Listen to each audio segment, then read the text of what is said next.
Hi my friend, in this video we're going to be making chill house drums inspired by PAWSA's song, Too Cool To Be Careless. We're going to find out if we can do this in under 30 minutes by using the 80-20 rule of house music drum production. What you're listening to right now is the song we'll be working on.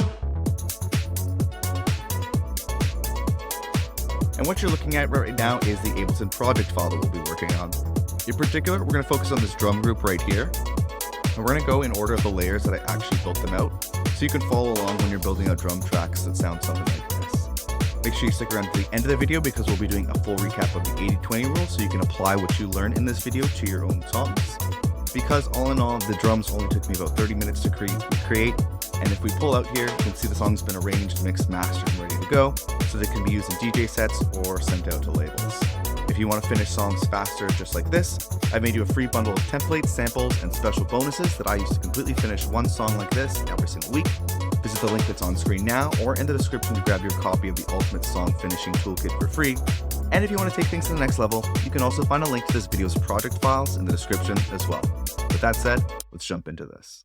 Alright. So when it comes to the drums for this one of the first things I want to mention is to make sure that you drop the actual track into the your DAW here and set it up so that you can turn it off and apply map the S key like this to your the solo button.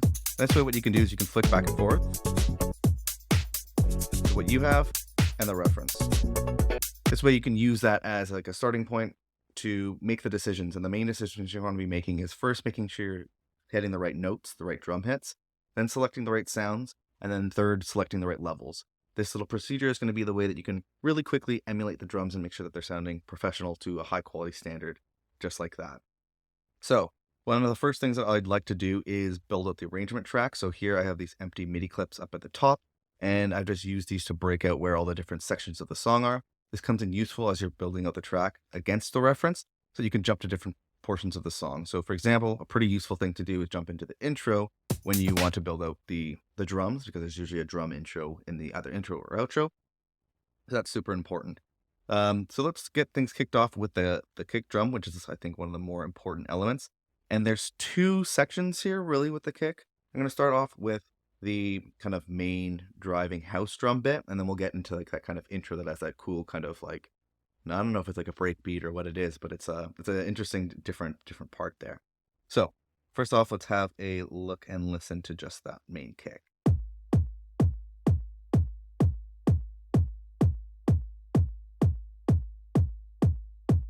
So as you can see, it's just a classic like 4 on the floor drum pattern. So I have that set up, and the template that I have set up here always has those punched in here because it's usually just going to be the 4 and 4, so it really speeds things up. And then you'll notice that I have 2 drum layers here. So let me break down the process that I usually go through. And so what I've done is found a spot in the song where just the drum is playing. So for example, like here, there's the kick. Let me see, where was the spot? There was a spot in I think one of the B section areas right here. So I found a spot in the song where just the kick's playing. So you can hear it there.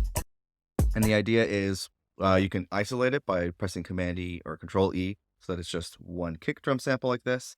And then there's 2 things that I do. First is I like to toss it into this drum rack that I have here. So I'll actually grab this kick that I stole from the track and drop it in here. And there's just a couple of parameters here to kind of isolate the kick a little bit more. So if I play what I got going here, that's kind of what that sounds like with a little bit of a high pass in there. And I'm going to show you why. But basically you can use a filter envelope in this little rack here so that instead of just rolling off some of the highs, which can sound a little bit unnatural, you can do it in a way where it's rolling off the highs with an envelope, which is a nice way to retain the power and the fullness of the kick while kind of remove like maybe hi-hats or any other musical elements that are in there. So you're isolating the kick a lot more like that. Then one thing that I like to do after that is with that isolated kick, what you can then do is right click it, enable Zen 12 at least, and go down to show in browser, and then click this little button here, and you'll be able to hear it. And then you can go through your one-shots in your library to find something that's similar in sound to that kick that you just isolated. This way, instead of just taking the kick from the track, you can actually find something that sounds similar in your one-shot library, which is going to be a lot more high quality and a little bit more original as well, which is kind of nice. So then what I've done here is I've layered 2 hits over. So once kind of the first process is go through this, find a bunch of similar kick sounds, and you could build a little library of similar kicks. And that way you can cycle through them as you're flicking back and forth between the reference and what you're building out to try to find the sound that's most similar. Once you find the sound that's most similar, which I found out with this rocker powered kick sound here, then something that I do like to do is also, to hear this is the stolen kick. What I'll also do is just remove a bunch of the lows.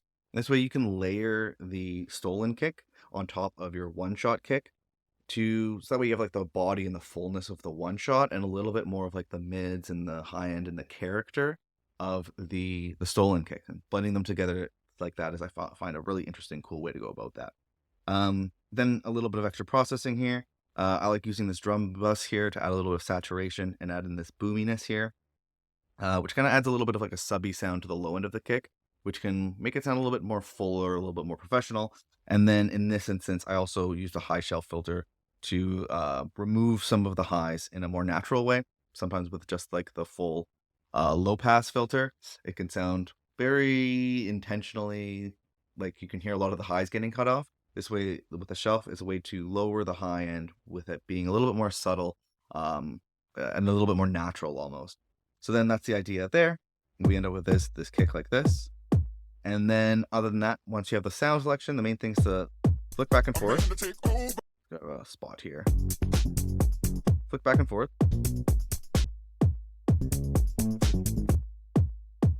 Almost like that in a way where you're doing it musically in time, so you can almost hear your kick going in at the same time that the kick's playing in the reference track. So you can almost imagine your kick in that song and then flicking it back and forth in that way and adjusting the volumes until you get something that's similar. So again, getting the right notes, getting the right sound selection, and getting right the volumes is really going to be the key to the 80-20 rule there. Before moving on from the kick, I wanted to just quickly show off a different part of the song here. So there's this part of the kick as well.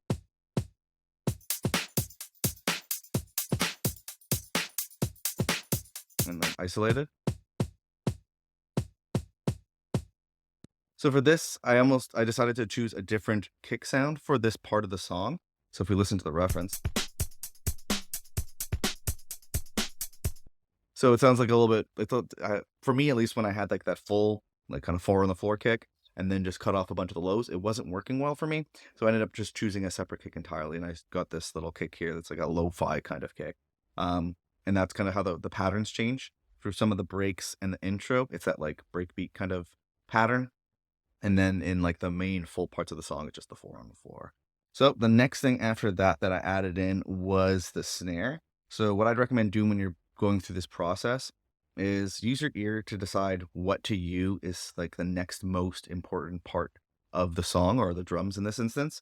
And for me, what I heard was the snare. So let's take a look and listen to that.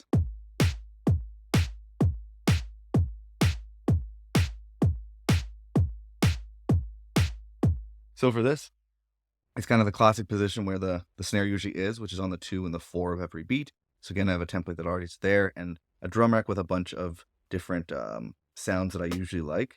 And this way, what I can do is I can flick between these if I want to find something that fits. In this instance, what I did do is I found a section, I think somewhere in the intro here, where just the snare was playing, and did that similar sound function until I found like this kick here, this snare here. Then in terms of any processing, this is kind of the standard channel strip that I have set up on each one of my audio and MIDI tracks. This way I can kind of mix as I go and do some small, quick moves, using more my ears more than my eyes when possible. That's why a lot of this is set up to be these one knob racks.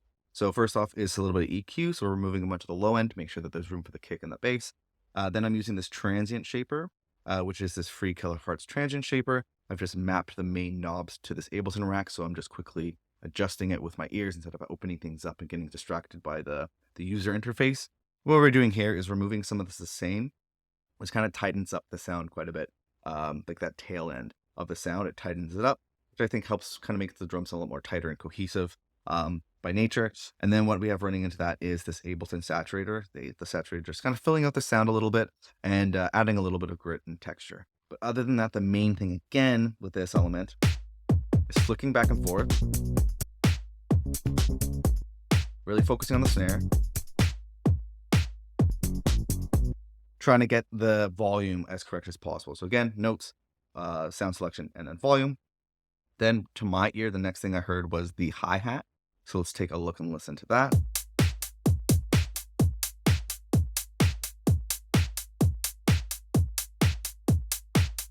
So for this, what we have is that like offbeat is full volume, the like a t, t, t, t, but it has these additional hits, almost like it was like a disco drum track or like an actual drummer playing it. And so the main thing here is those offbeats I have at a much higher volume, and then those hits that are on like the ones there on those beats here, the 1, 2, 3, and 4 have significantly less volume, so it sounds more dynamic as if it's like an actual drummer playing it.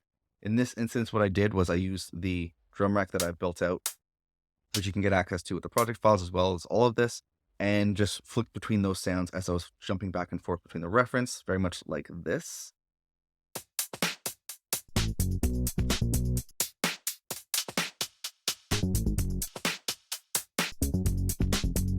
And then trying to find the sound that's the closest to that by this process.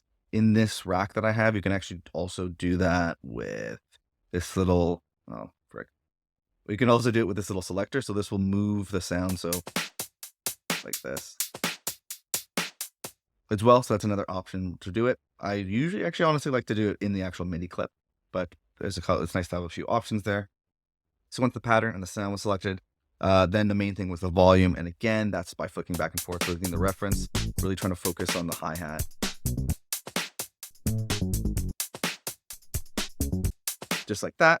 And then in terms of any processing, very light stuff here. So we're removing a bunch of the lows. We're using that transient shaper to increase the attack, so the initial hit's a little bit sharper and more kind of present and in your face. And then removing some of the sustain, so it's a bit tighter. And then some saturation to fill the sound, add a little bit of grit as well. But the main thing here is really the volumes. Then after that, I was hearing a bunch of different shakers. So I'll show you the first shaker that I added, which is this one. Solo it. Very subtle. So I heard basically two very similar shakers, one panned right, one panned left. So the first one I did was on the right and quite a bit lower in volume. I just found a nice shaker in my library, which I think I originally got from Splice.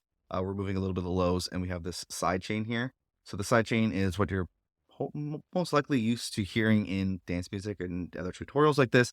Essentially what this is, the way that I do it, is it's an Ableton shaper device doing like the shape of a side chain.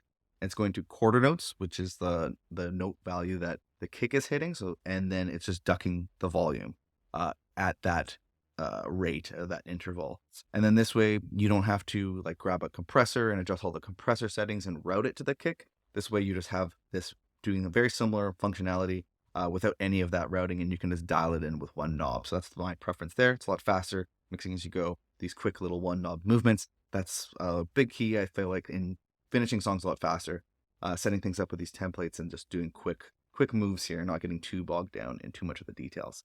The next thing I added was this, the next shaker, which is panned to the left. So let's have a listen to that.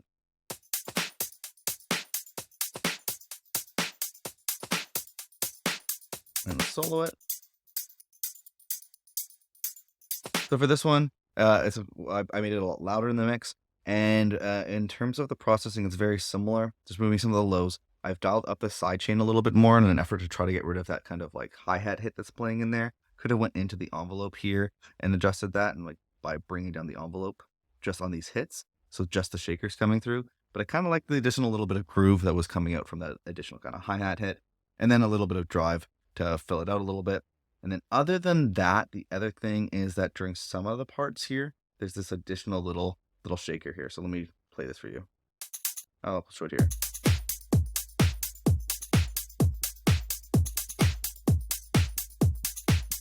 And then soloed. It's almost like a fill version or something like that that's been added, panned a little bit to the left. Just went through my library of shakers and found something similar because it's a pretty subtle sound here. Removing some lows, a little bit of sustain to tighten up, a little sidechain to pump it a bit, a little bit of saturation to fill it out. And then other than that, one last bit that I did add to this was these toms here. So if we listen to the full beat right here, let's listen to it when it's like not. There we go. And up here. Right here is what you're listening for. So for that, it's just a cool little fill that's in the tune. In terms of the pattern, I just kind of jumped back and forth between the song and what I was working on to get this kind of little da-da-da bit that they have here. And then in terms of the sound design, I actually just found a part in the song where that's playing. I think maybe here is the reference. So I just snatched one of those hits that are isolated, and then just threw that into a drum rack. And so this is actually just the this is directly from the actual tune. So that's why it sounds so much like it. And that's a fun little trick there. If you can find any isolated bits within the song, that's a nice little trick.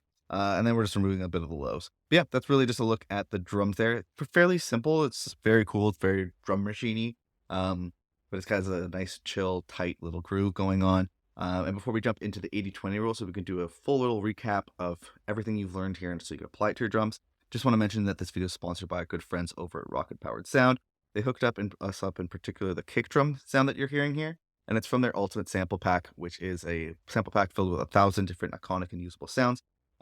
Really useful for stuff like that similar sound feature that I was showing you later. Having a big library like that, super powerful. So if you want to check it out, you can check out the link in the description or on screen now and use the code that's on screen now as well to get 30% off. With that said, let's jump into the 80-20 rule, and thanks again to Rocket Powered Sound for hooking us up. Hi, my friend, Matt from Best Friends Club here. And if you've been paying attention, then you probably figured out what the 80-20 rule is when it comes to building out your drums. The goal here is to get 80% of the results with only 20% of the time, energy, or effort. And because the first key to the 80-20 rule for drums is to use a reference track, we're making sure that we're effortlessly hitting 80% of a very professional sounding track. In particular, we focus on nailing the pattern, sound selection, and the volume compared to the reference track so that we keep things fast and focused as we're building out our drums. The second key of the 80-20 rule here is to mix as you go in an extremely streamlined way by only focusing on the volume as well as a simple repeatable channel strip for each track that we're adding to our drums. The third and final key is to repurpose your old project files and to build up a suite of powerful templates, Ableton racks, and one-knob effects that you've personalized and curated over time. If you'd like to get a head start by downloading all the racks, templates, and all the files that you've seen me use in the Ableton project file for this video, or if you'd just like to take a closer look at any of the techniques or tracks you saw me work on in this video at your own pace, you can find a link to this video's project files on screen now and at the second link that's in the YouTube description. I'm recreating a different song from the Beatport top charts every single week and making the project files available to anyone who wants them. You'll also get access to a private Discord where you can ask me and the community questions, as well as share tracks for feedback. If you or your music are not quite ready for a shot in the arm like that, I've also made you a completely free bundle of templates, samples, and special bonuses that have helped me figure out how to completely finish one new song each and every single week.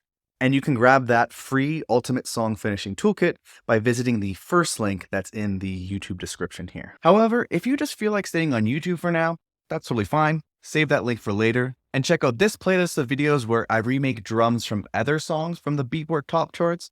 Or if you want to take what you've learned in this video to the next level, definitely check out this video right here.